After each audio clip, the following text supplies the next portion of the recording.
Hello Gary. Hi. Thanks for having us. Pleasure. It's been an absolute honour to meet you, because I know you've been working for many years in the UFO field. Would you like to tell us exactly how it all started for you as a researcher? Yeah, I'd be pleased to. When I was a child, 8, 9, something in that area, I used to take the Eagle comic with Dan Dare in it. Science fiction, of course, but looking to the future in the hope that we would one day go into space. And then this amazing day, a newspaper came through the letterbox, and it was about Adamski, famous Adamski, who claimed to have met aliens in the desert and so on. It absolutely fascinated me as a child. And I got interested in UFOs. And lo and behold, week after week, different articles appeared in magazines and things, and I started collecting them. So you could say I was really investigating since I was about 9 or 10, properly. I've still got those original cuttings that I had, going back to the 50s, believe it or not. My wife is very pleased that I've got the house full of stuff like that, as you can imagine.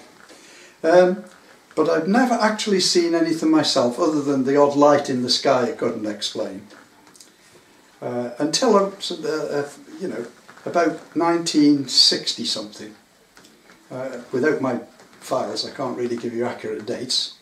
When I happened to decide to go into the local pub, no, I hadn't been drinking yet. This is before we went. So, walking up the road with my next door neighbour, I noticed that his gaze suddenly changed. I think I should point out here that it was perfectly light. It was evening, but light. But it wasn't bright sunshine, it was dull. The visibility was absolutely perfect. And all of a sudden his gaze turned, and I turned to look in the same direction. And over to our left, we could see a row of council houses, semi-detached houses. And because we were walking up a hill, this is in Macon in South Wales, I think it's called Wesley Hill, and as we were 3/4 the way up, we were then higher than the roofs of these houses. And I was astonished to see not one but 2 objects that were coming towards us but parallel to us on the road. With an air rifle or something you could probably ping the distance. Is not that great. I don't know whether I could quite throw a stone that far, but it's not far short. And what was amazing is the objects weren't up in the sky, they were actually at eye level with us. And I'd worked it out because they were travelling over the top of these, the apex of these houses, that they were little over 15 foot at the most, and possibly a lot less. I wondered if they were going to knock the aerials off the chimneys. It really was so close. What was astounding about it is that these 2 perfect discs didn't appear to wobble or move in any direction. They were absolutely perfectly level. And they were travelling at such a slow speed you could easily have walked quicker than these things. Extremely slow. There was no movement in any direction. They didn't appear to be spinning, they seemed to be static.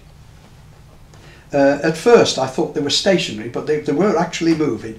But they seemed to be sliding on an invisible plate of glass.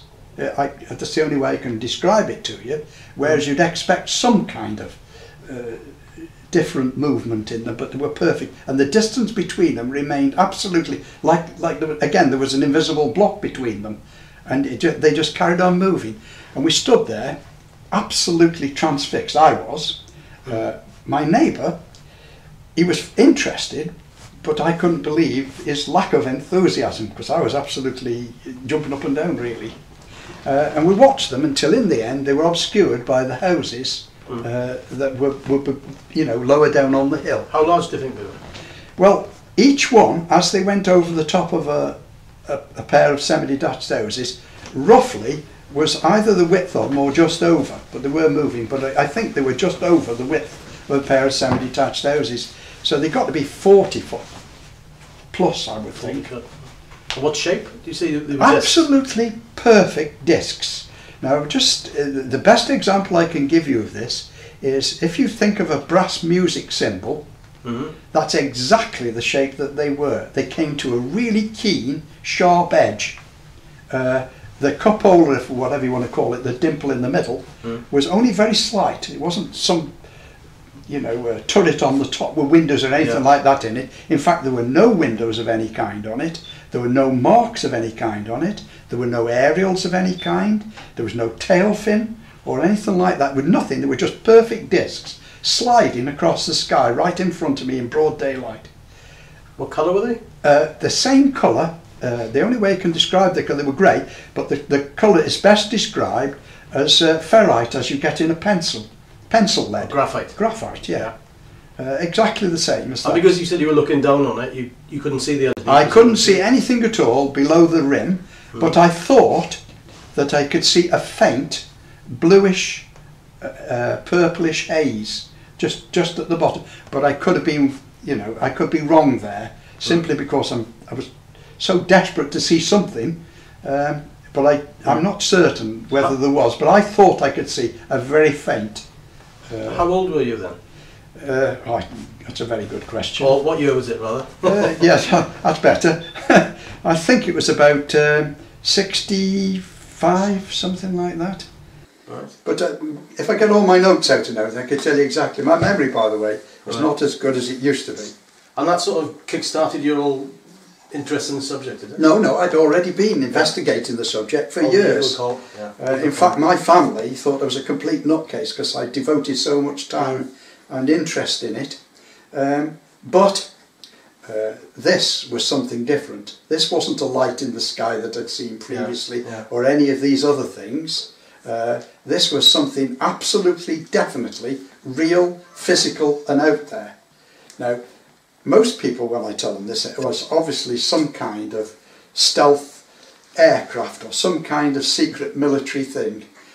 Absolute rubbish. And anybody that says that to me, I have no time at all to spend with them because it's nonsense.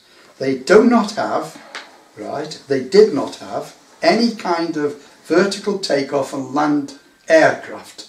They did not have anything that, and they still do not have, any kind of aircraft that can travel at less than a walking pace without stalling. And had this been any kind of aircraft using the air, it would have had to press the air down to hold what looked like fantastically heavy objects.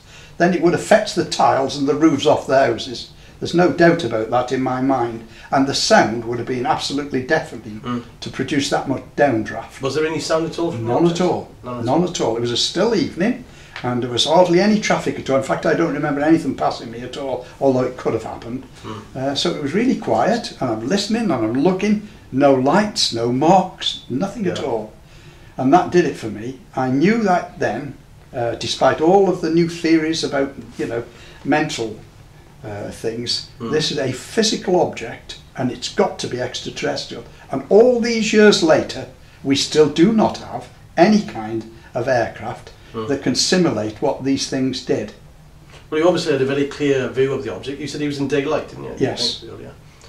Rather than at night. No, it was as light as it is today, which is a grey light. Right. But absolutely perfect. If there'd been anything to see, I would have seen it. Right. And you told me earlier that your whole lifetime's been dedicated to UFO and other paranormal and other mysteries. Anything that's a mystery, because obviously when you get equipment to do one thing, it will come in to do another thing. And quite often some of the equipment is used in different kinds of... the truth is, if you've got a secret and a mystery, then I want to know what the answer is. If 40 birds fall off a telegraph pole in Illinois this afternoon, I want to know why. Yeah. Some people, they're happy that it's an occurrence, not me. I have to know. So you told me earlier as well that you've got a very inquisitive mind, that's obvious. And you do take a scientific stance to it. Absolutely. You don't jump to conclusions, you're very objective and you have to, you look for evidence. And in your mind, do you think there's any, the extraterrestrial hypothesis as an answer to UFOs? Is that a credible thing in your mind? Well, quite obviously not all UFOs are an extraterrestrial vehicle. I will accept that straight away. In fact, I would think that the percentage must be so microscopic, you'd have a job to actually record it. But I do believe at the end of the day there are just a few real UFOs out there, what I call real UFOs. They were not an unidentified flying object, but obviously an extraterrestrial vehicle. I believe wholeheartedly that these people are coming here. Right.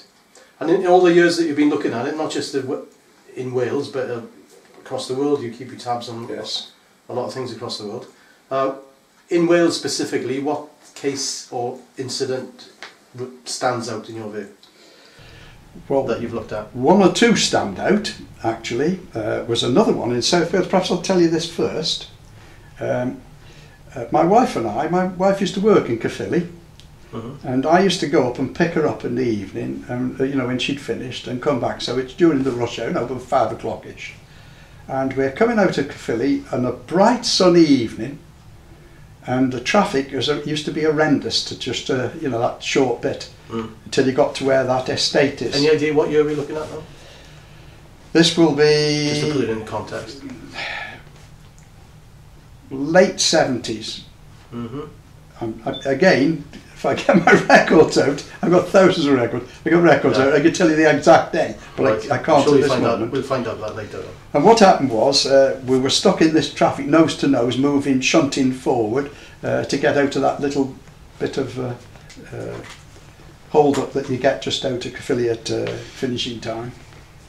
And I looked ahead, and I could see 2 white dots in the sky at extremely low level, just 100 foot or 200 feet off the ground at the most, coming towards us, but over on our right hand side, over the estate, because it'd just be fields, and then the estate. Which estate would that be? I can't remember the name of it now. It's a very famous place. Gary might know the estate. Which particular one do you reckon? The only estates I know are Porset Park, Mornington Meadows, Lansbury Park. Lansbury Park. That's the one I That's where I grew up, actually. Lansbury Park is definitely the one. Right. But there was grass between the road and the estate. I've seen some stuff from there myself, so I can tell you right away there's craft or lights or orbs definitely around that. Well, this is coming towards. It's not actually over Lansbury Estate. It's over the green area, if you like. Okay, you know, but parallel. It's running parallel. It's not coming down the road. It's parallel to us, and it's over there on the right. And jokingly, I say to my wife, who by the way has been, and her family, are total non-believers in this. I've had, you know, during my courting days, my father-in-law used to rib me on a regular basis. He used to say to me, I've worked at Llanilar Steelworks and all this, every night. We used to do night shifts and everything, and we'd never seen anything. Isn't that funny? All them hours out there. After he died, sadly, Llanilar Steelworks' own magazine produced a UFO over the steelworks in there. Oh, wow. So it's a shame he wasn't here today to see it, but there we are. Anyway, we're coming down the road, and we see two bright, very bright, like we describe as LEDs now, you know, that kind of light. Yeah. Bear in mind this is in the daylight, and they were really, really bright considering, but just pin dots. And they're coming towards us. Jokingly, I say to my dear wife Christine, I say, there you are, I told you there was UFOs. And she looks up, oh yes, you know, there's 2 lights in the sky coming towards us. So I'm joking, we've shunt a bit further forward. Now this thing's moving extremely slowly again, but getting nearer, obviously. When it gets sort of much closer, I can see a black disc in between the 2 lights. It's just a black disc, and the 2 lights are on the front of it. So now I'm getting excited. I'm trying not to run into the car in front. You know, you move a bit and you stop, and you're in danger of a collision. But I'm trying to avoid that, and I'm still trying to watch this thing at the same time. My wife's excited, you know, and I'm thinking this is a light aeroplane with its landing lights on. Why would I have landing lights on in the daytime over Lansbury Park? I have no idea, but that's what I thought it was. What year again was this now? Late 70s. Late 70s. I'm sorry, I've got my notes. I feel awful now. Anyway, it's fine. When it got almost level with us, I could clearly see it was a black disc, like a lozenge shape. There was no tail fin on it, and there were no wings on it. It was just a perfect disc. Again, it wasn't rotating, nothing, no lights weren't rotating, just the 2 lights were right, you know, straight forward. But they were extremely thin. They weren't shining like a beam. It was more like 2 laser lights. You know, there were 2 dots And the light was unusual, let's put it that way. If a car headlight, you could tell with the way, the shape of the light, if you like, but this, they were two really piercing dots on it, and it slowly got level, dead level with us, and I'm trying to stop the car. Now at this point, by the way, the pavement is about a foot high, right? And I am trying to get the car onto the pavement. I've got people behind tooting me and giving me unorthodox traffic signals because everybody's trying to, you know, get out. So I managed to get the car up this pavement. I don't quite know how, but I'm on a tremendous angle. And I say to my wife, "Get out of the car, love, get out of the car." So she's trying to get out of the car, and the car's on a tremendous angle, as you know. So she's struggling to get out, and I'm now trying to climb over the. I can't get out my side because the traffic is edging past me, you know, very, very close, and nobody's happy with it. But I managed to get over the gear sticks, and I get out to fight this door and get out onto the pavement. And I'm stood now, and it's absolutely dead level with us, and it's just there, hovering, not hovering, but moving very, very, very slowly over Lansbury Park fields, and it's going towards Caerphilly, where the sun was setting. And annoyingly, a week before, I'd taken out an SLR camera that I carried continuously with film in it, because we'd had frosty weather, and being ignorant of the fact, I thought the frost would damage the camera or the film. Quite the contrary, it would have been, treated it better. So I'd taken the camera out, so I'm an investigator, a UFO investigator, stood looking at a daylight sighting, right, within a short distance of me, unable to take a photograph of it. But when I got home, I immediately got a pen and paper and drew sketches of exactly what I saw. Right. And undoubtedly, this is a flying saucer. Again, I would swear that we've got nothing that would, you know, equal it. About 2 weeks later, a newspaper article occurred. Some businessman in Caerphilly had seen what he described as this dustbin lid at the same time travelling over Caerphilly. And he believed it was a UFO as well. So that'll be in my records, of course, if you'd like to see them. Yeah.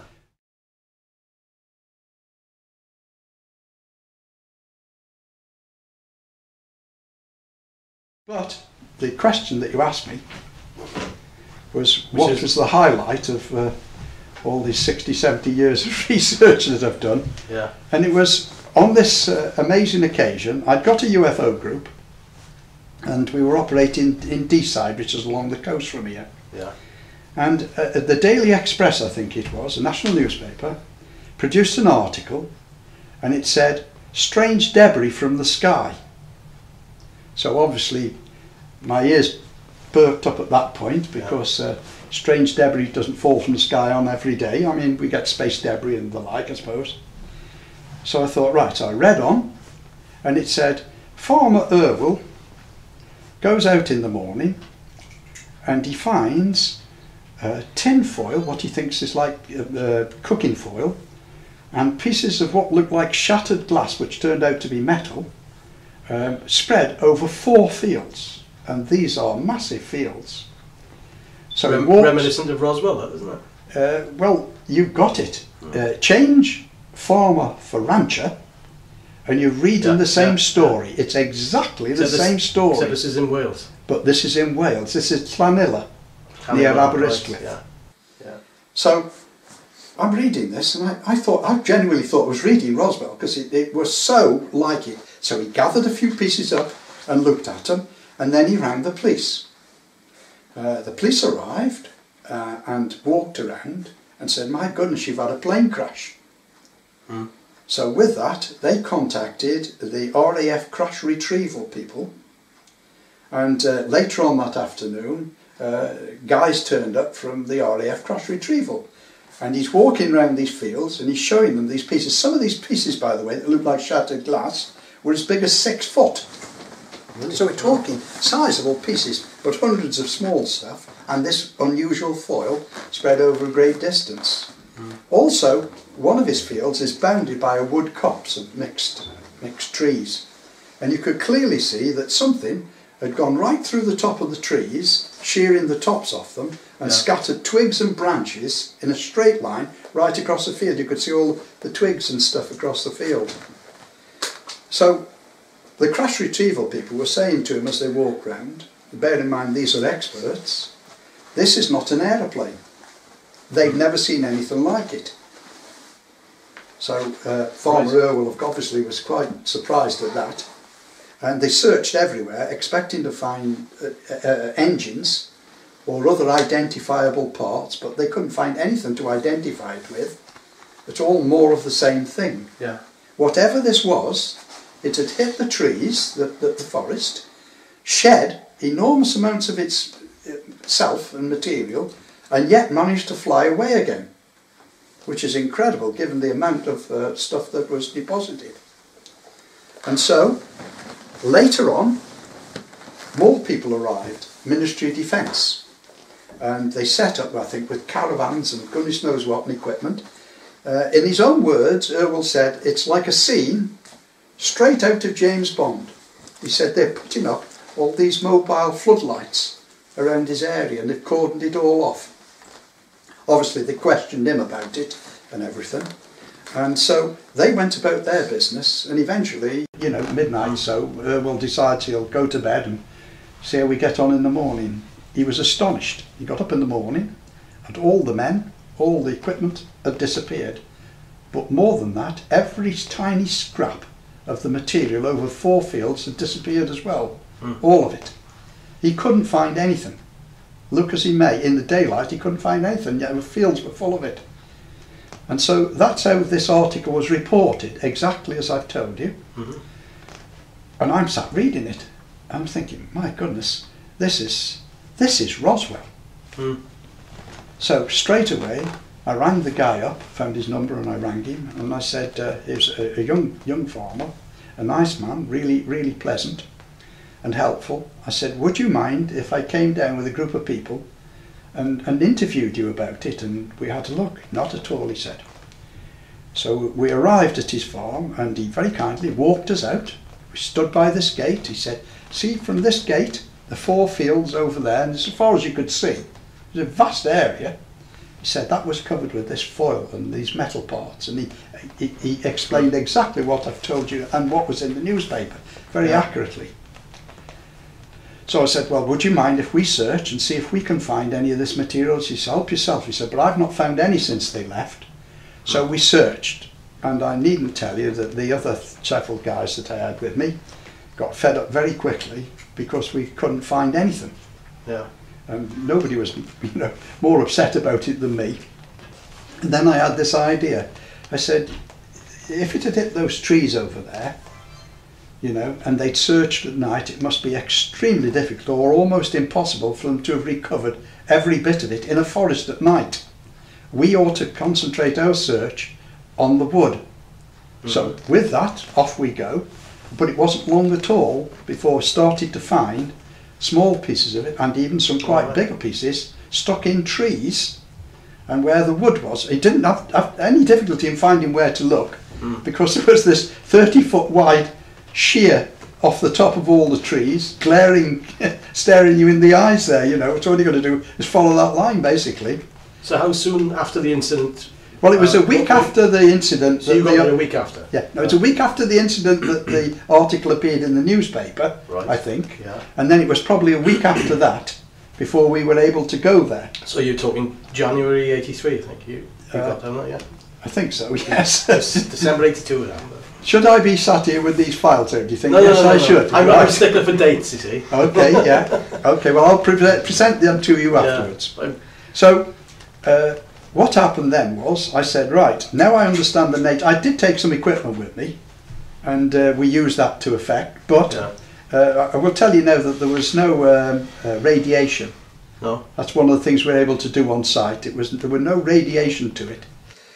So we knew we were safe, to handle the pieces we had.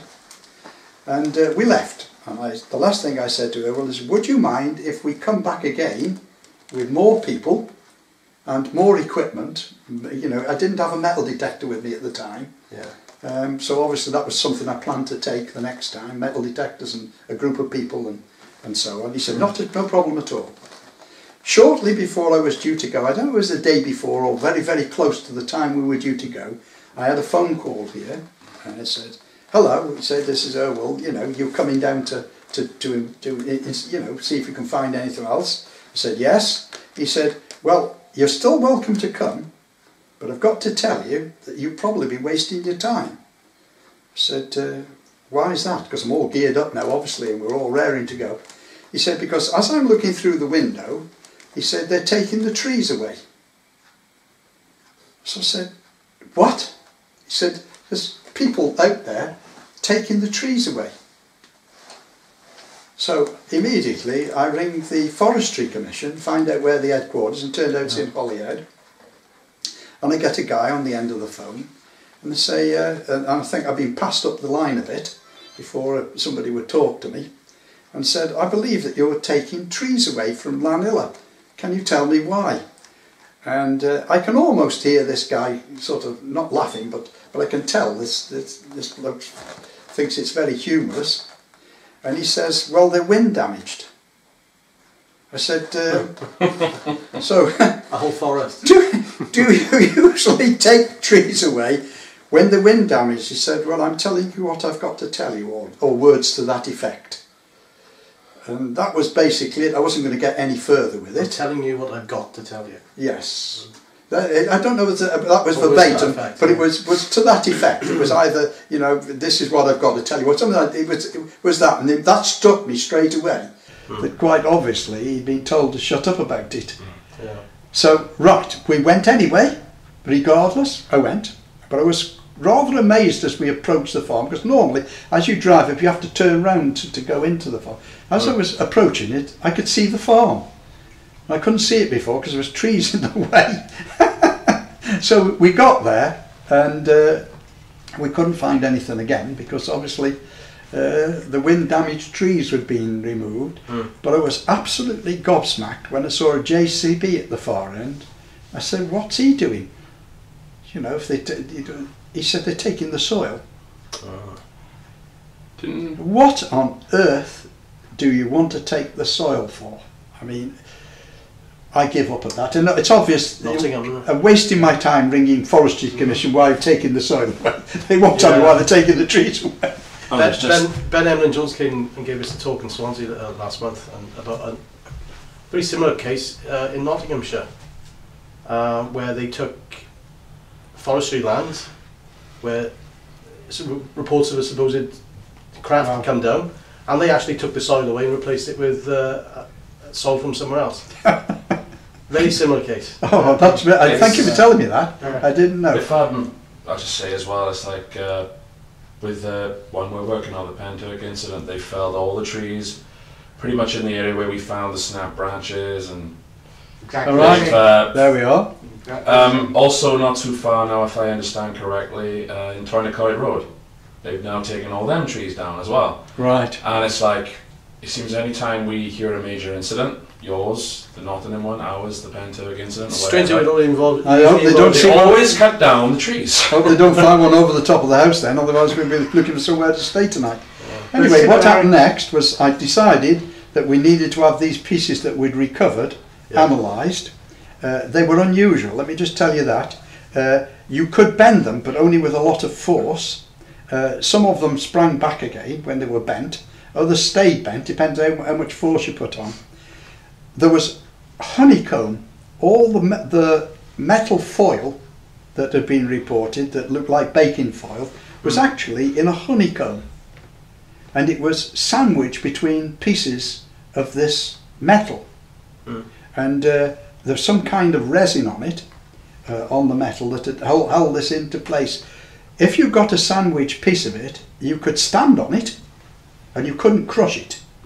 And all it was is the finest foil. It weighs absolutely nothing.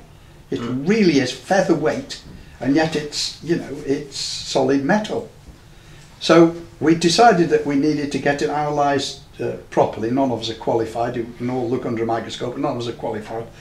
So I applied to a local laboratory, metallurgy laboratory, and asked them would they be prepared. I didn't tell them the source of the material, but I just asked them would they be prepared to analyse the metal and tell us what it was. And he said, no problem at all. I said, well, what would it cost? And he said, about 5,000. Now, I'm not funded, you know, by anybody. I do talks to earn money, and I use that to buy equipment and do it. All goes back into what we're doing. Yeah. But £5,000 is a lot of money. My wife would have been thrilled to death if I told her I'm withdrawing £5,000 to have a piece of tin looked at by somebody, you know. So unfortunately, it was a good while after. But because I'd been doing talks all over the North Wales, I'd got some 200 sort of people all together. If you put them all in one room, yeah. And amongst them, I've got every kind of trade and you know, profession. 2 ladies work repairing aircraft and have been repairing them from World War II aircraft right up to the present day. Right. And that's what they do. I can't give you full details because, you know, and also one of the guys that I had there is very high up in that kind of thing, and he can't talk about what he does either. But they all had a good look at the material, and they said straight away, the 2 ladies said, I've done hundreds and hundreds of aeroplanes from from World War II to today. That's not off an aeroplane. That's their opinion. Obviously I can't. You've got to take their word for it. The guy who was quite high up in things said, you've got something really special there. But he was not prepared to go any further than that. But I think he recognised that it wasn't an aeroplane or a piece of an aeroplane. Now, a bit later on, I got really lucky because someone said, I know where we can have that properly analysed by experts. I said, right, but I'll need some samples. Now, up until then, not a scrap of it had gone in the hands of anybody. So I decided it was time to try and cut a sample from each of the different kinds of material that we had for them to analyse. And this person took it to a place, let's just say they're in the aerospace industry. Right, because this had to be done privately rather than the company, if you understand me. Otherwise, obviously, there'd been another £5,000 bill or worse. So the samples were given, and I had a full report back, which I can't repeat, I can't print, but I've got a full report. Their analysis of it says that it is a type of duralumin, which is aluminium, if you like, some kind of aluminium. Duralumin. A lot of the specification that they gave me goes straight over the top of here. I couldn't understand half of it. It's a metallurgist jargon. Yeah. But it turns out, in the summary at the bottom, it said any aircraft, if it was an aircraft that had lost this much material, had to be sticking up out of the ground with 4 engines in it and dead people. Right. Because no aircraft can possibly lose substantial, the amount of stuff that's been described covering 4 fields and still survive. Whatever this was, it did that. And secondly, if we could make this duralumin the same as you've got this sample is, we'd be building all the aeroplanes out of it because it beats everything we've got. Now that is telling to me because, that'll do me on its own. The fact that they can't make it. So the farmer Irwell? Irwell. He didn't hear anything that night or see anything? Nothing at all. There's no noise at all. He got very early in the morning to see to his lambs, and he walked over to the gate. And as soon as he got to his 5-bar gate, he just saw all this glinting stuff all over the fields. And he thought, my God, what's happened here? And quite rightly, he suspected he'd got an aeroplane down. So he marched all over his land, found all the pieces, saw the tree damage, but couldn't actually tell you what had happened. So that's why he called the police first. Yeah. Quite rightly, I suppose. So what happened to the pieces that you recovered? Well, the pieces that we got, obviously we lost a few tiny bits in samples when they were tested, but the other major pieces, immediately I thought, hang on a minute, I feel a bit like Mac Brassell. Yeah. And what happened to him is they came and they collected everything that he had and they took it away. Now, would you expect Irwell to have kept a few bits quietly by? I can't answer that question at all. How old was he then? Is he still around now? I think he's still around. He was younger than me, I believe, at the time. So, you know, I'm still here. I'm just about. Right. And so what happened next was that I made sure, I was desperate to think of a way of ensuring that these pieces didn't go the same way that they did in the Roswell incident. Otherwise we'd have the definitive evidence today to handle. Yeah. So I come up with a few brainwaves, but one of them was not to keep the pieces here under any circumstances, obviously, because, you know, that's saying come and get them, isn't it? Mm. And so I've had them deposited where they cannot be touched. Right. And in order to, you know, if I could tell you that tomorrow I was going to do a conference in Swansea and I was bringing pieces of a crash flying saucer, I could fill any building you've got from the, you know, yeah. It wouldn't be any difficulty, would it, to fill the Albert Hall if you're going to go along with these pieces. Yeah. But I can't actually do that. It's very sad, because I could make a lot of money doing this. I could tour the country with them, but unfortunately it is fatal to say where they're going to be at any given time. Right, yeah. So the modus operandi, when I gave the last talk on this, which was in Blackpool, what I did, I arranged with a security guard, my own of course, on radio. So what would happen is, at the right point in the middle of the conference, I rang my colleague and he came round the corner in a car, parked outside and came in with it. But it was handcuffed to him, and people could look at it, but they couldn't touch. And if you touched him, you'd be dead. Big lad. A really big lad he is. Not only that, but he's a professional martial arts expert as well. Yeah.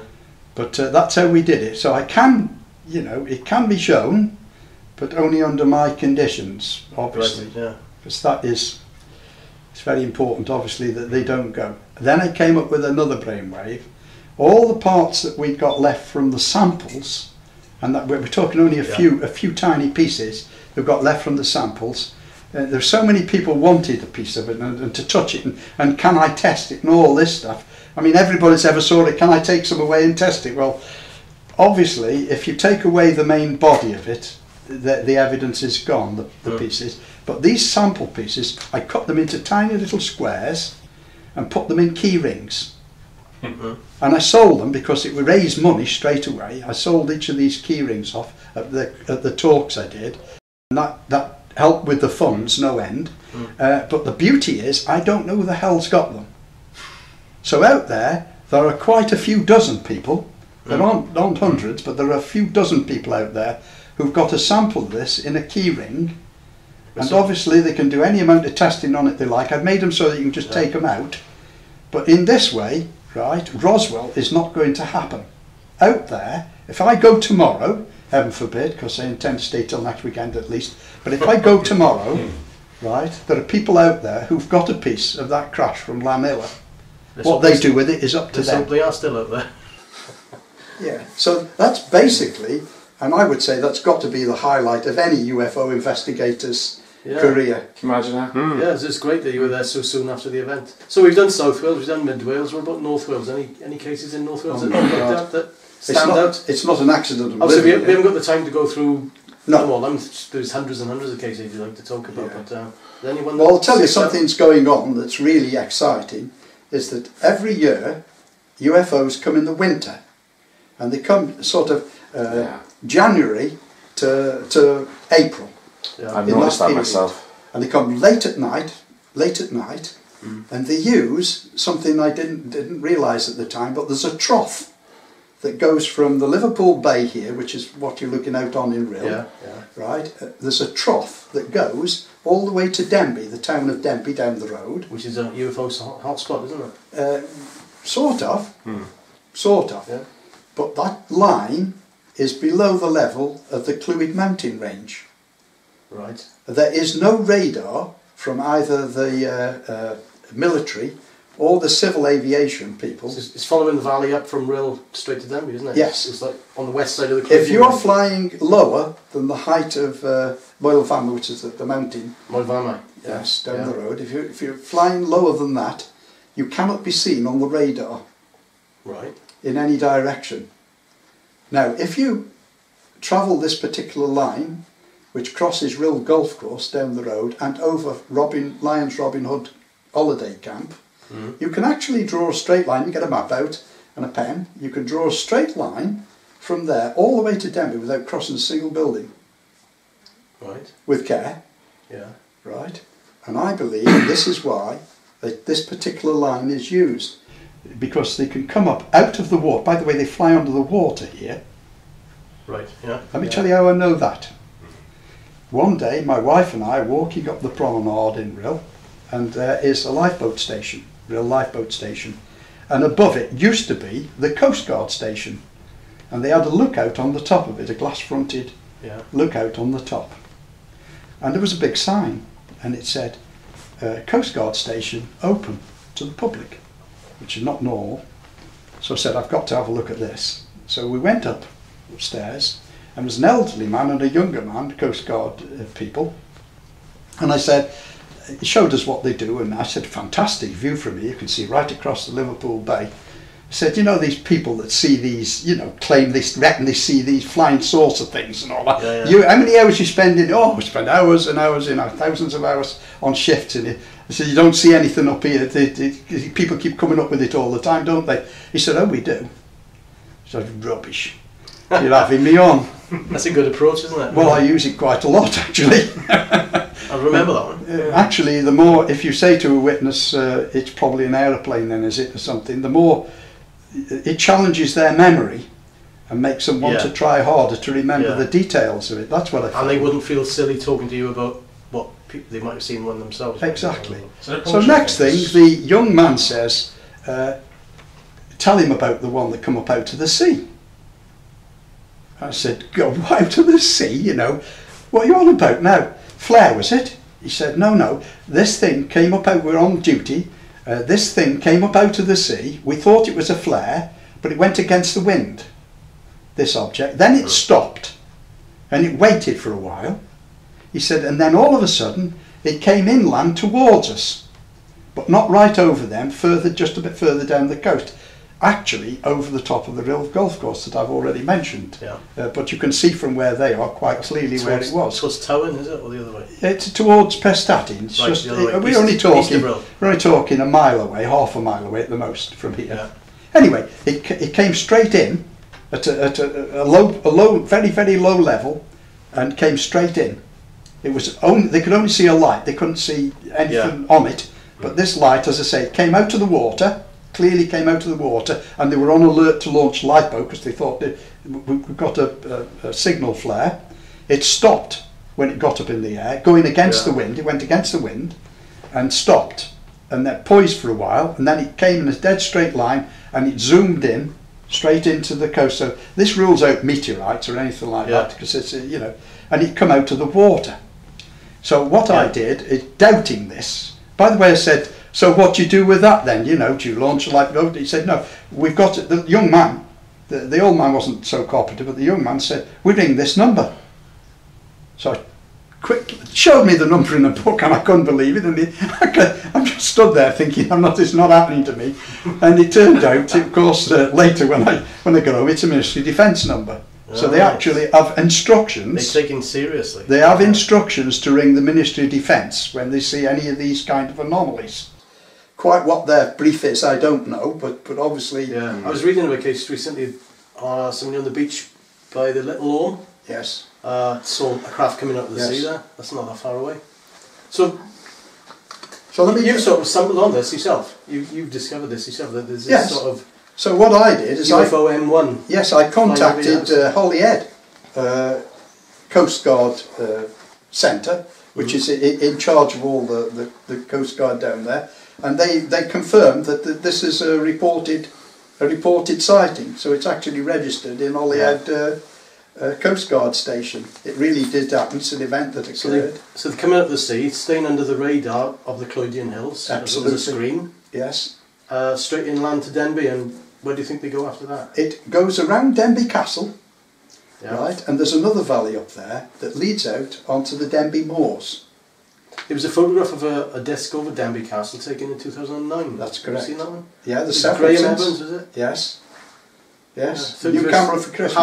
Halloween 2009. Yes, and there's a video film of some children that had had a video camera for a Christmas present and saw the circle of lights going round the disc. Yeah, we're going to visit the mother tomorrow. All right, there you are then. Yeah.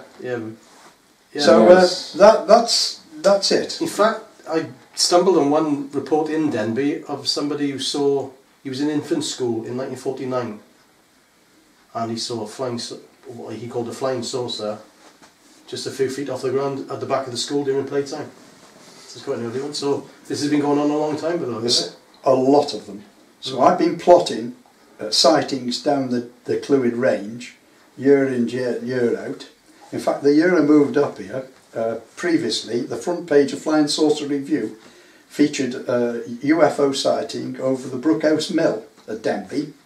Right. Where the chef got up early in the morning to go across to work in the pub and hotel, and as he went across the road, he saw this disc come and stand over the top. I know that case, yeah. Beam a light down. He was working in the restaurant. That's correct. He was a chef, yeah. Yeah, but later, unbeknown to him, 2 policemen went up that road in a car. Yeah, yeah. They also reported it, and I've seen the records for that. They did report it and saw the same thing.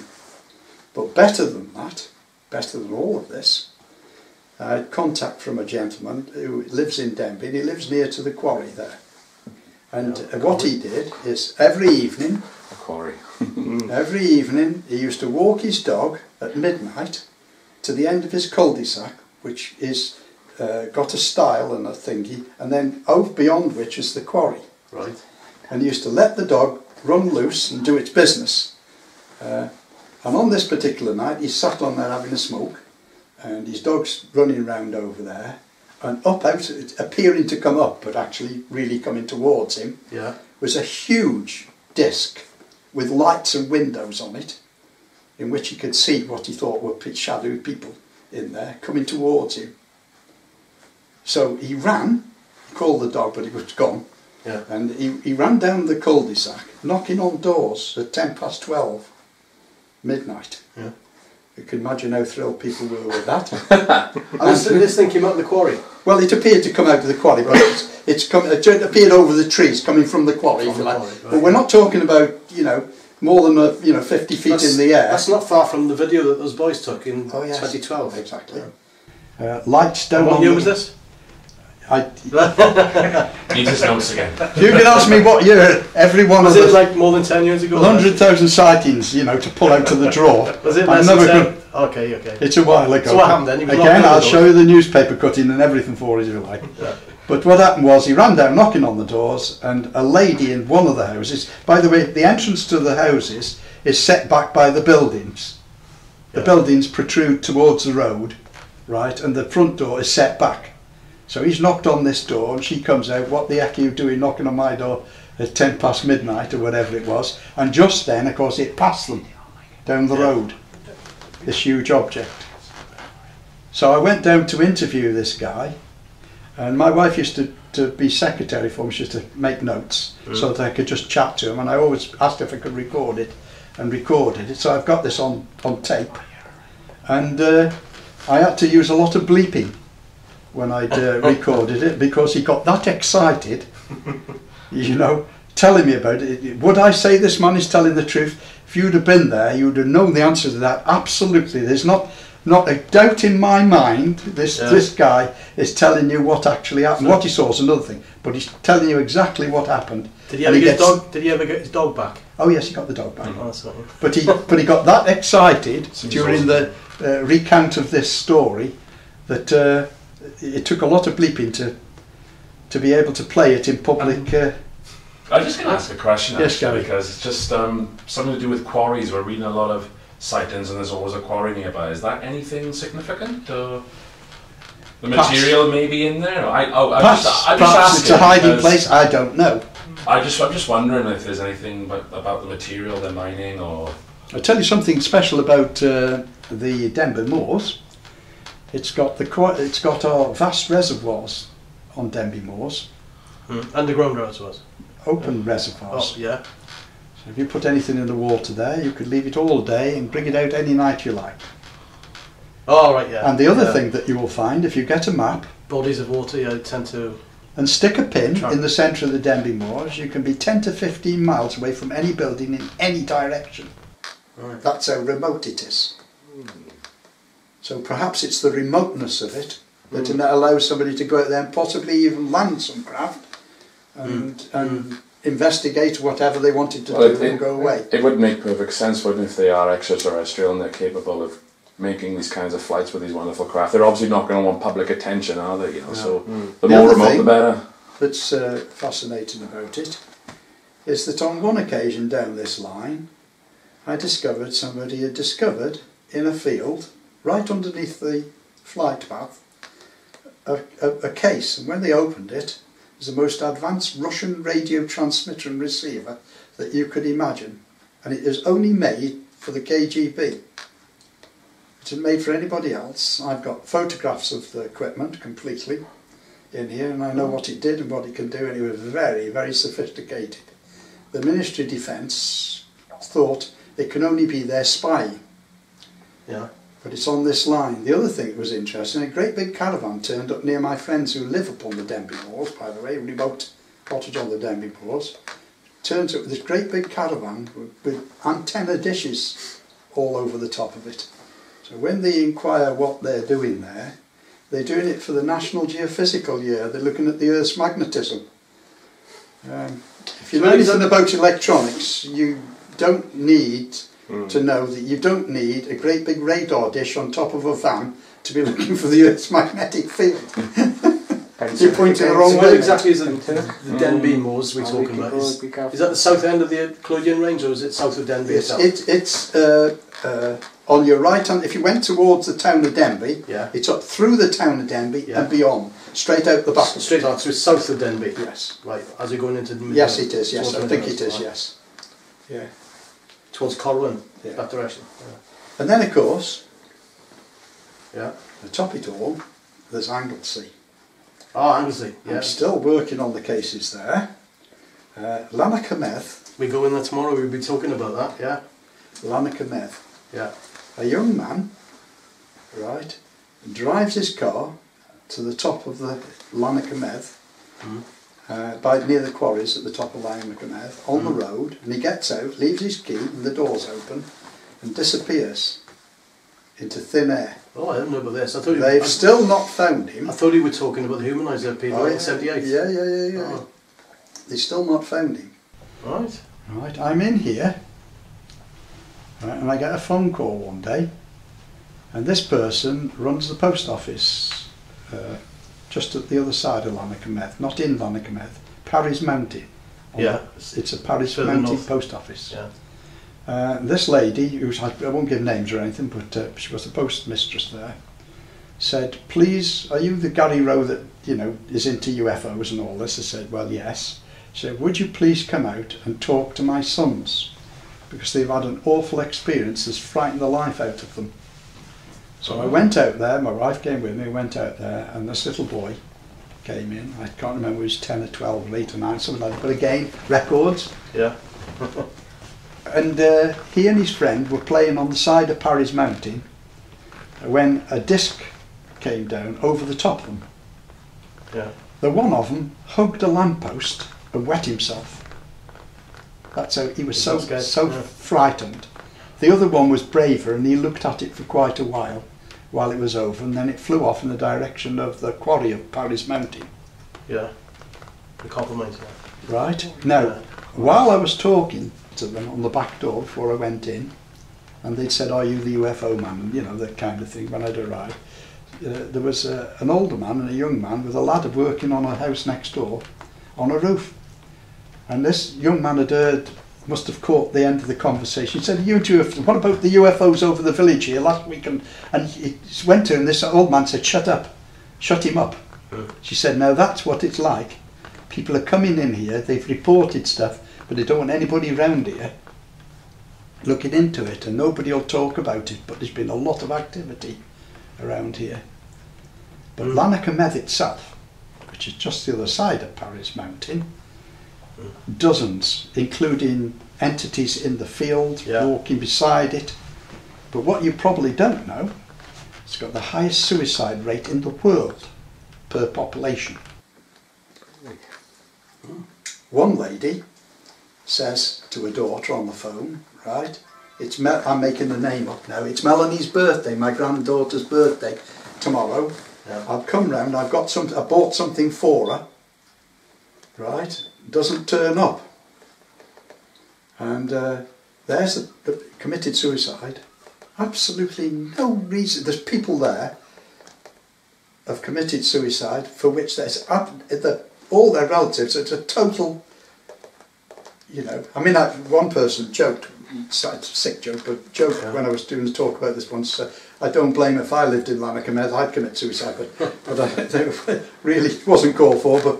But it astounded me just how many sightings have occurred in the village, and the calibre of them. Yeah. You know, and the amount of witnesses. I remember just north of there's Frosted Ball, isn't there, where there was a class of school children in the schoolyard playing netball, I believe. Absolutely. Back in 1977, and they saw a craft going over. Oh yeah. That's just north. Yeah, we go to Llanilar January tomorrow, so. Oh, wonderful. Just to familiarise yourselves with the location. Right. Now there's one more thing I'll say about this, and I'll finish there if I may. Is that I was pondering for ages why on earth so many UFOs were seen in that area, in the Paris mountain area. Yeah. And I used to be in contact with people at NASA all the time. And before they went to the moon, I used to speak to the astronauts on a regular basis. They're all into UFOs, by the way, all of them. And I said to one of them, who shall remain nameless now, but we'll talk about it again, I said, why on earth, you know, I've got this hot spot, why on earth is it all occurring there? There's nothing there. What do you mean there's nothing there? He said, it's a beacon. I said, it's a what? He says, it's an astronaut. It's a beacon. He said, we use it, it's a beacon. I said, how do you mean? He says, the biggest copper deposit in the world. Just say the copper ore, yeah. And they can beacon, apparently they beacon it in space. I mean, how they do that, I have no idea. But apparently, it's a beacon point, you know, used in the measurements or whatever it is that they're doing. Oh. The cops, when you get there, you'll be astounded if you've not seen it before. I've driven over Paris, man. Oh yeah, I'm sorry. It's like appreciate that you. It is like a landscape of another planet. It is another planet, isn't it? In strange connection with Swansea, they used to take the copper ore from there to Swansea to be smelted. Ah, right. Many years ago. Well, that's basically it. So I hope I haven't bored you to death, but no, it's been interesting. Yeah, fascinating. It doesn't bore me because there's so much to go on here. You know, I need another 4 lifetimes really. I need a few more batteries too. Yeah, It's probably about to run out soon. Yeah, it's one of the reasons why we come up is just to because we're a group down in South Wales. We've only been going 3 years, and we want to make contact with the rest of the country, Wales. And, well, I'm delighted you've made contact with me. And with some veteran researchers like yourself who've put a lifetime's work into it. And you just alter that veteran a bit, you know. You deserve all the recognition due to you, I think.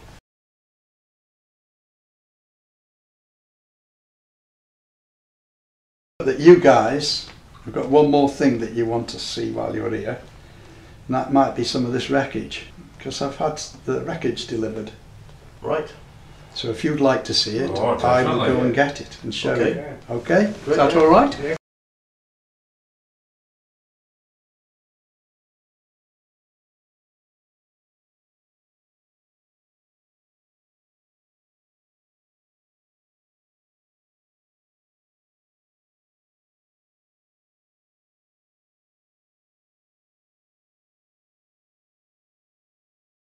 Right.